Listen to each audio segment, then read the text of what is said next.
हर केहू के तल्ला दू तल्ला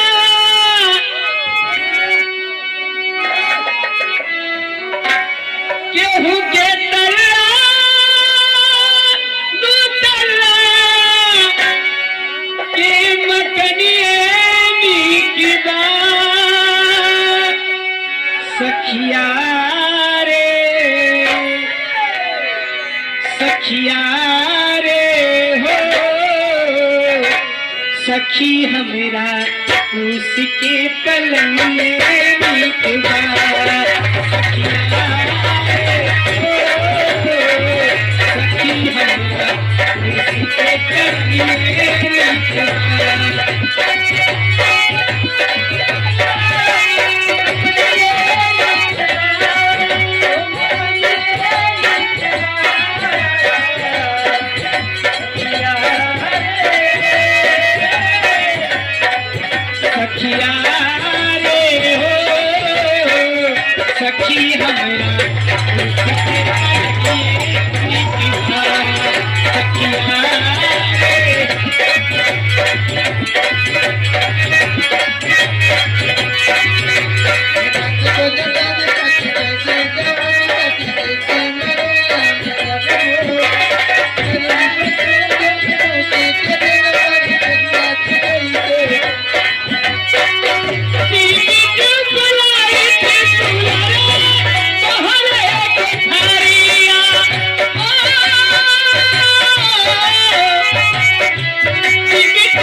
सखी हमरा सखी हमरा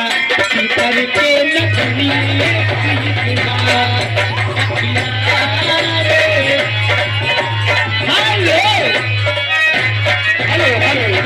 गोरिया चढ़ल बतोरी जवानी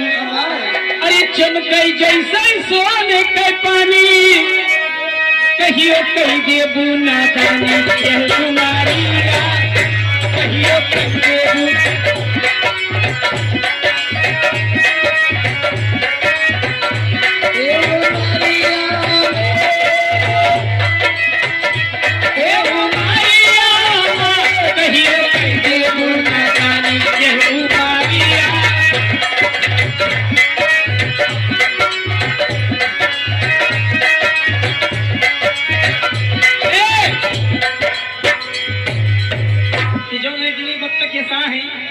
बच्चे से कहा थे हम ना कहते अब देखला दादा बैठे नहीं कहा थे अरे लगावे लूठवा में लाली यारी तक हंसा ना करो ना तो हर 74 दिखाई लगा अरे लगावे लूठवा में लाली अरे लागू जैसे अमर पाली मन करे जहर काली बीच कजरिया मन करे जहर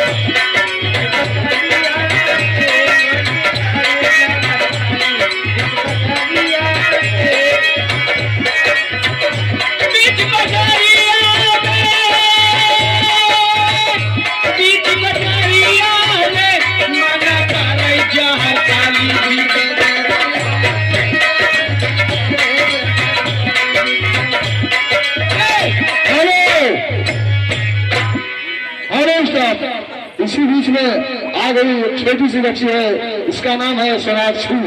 सोनाक्षी उसकी तरफ से कई रुपए का पुरस्कार आया है मैडम और संगीत पार्टी पर लाख लाख धन्यवाद। लेकिन बच्ची का फरमान है कोई बढ़िया सा शहर सुना दीजिए। चलिए सोहने आइए कहना है कैसे ऐसे हर पाँच ही वीरा पाना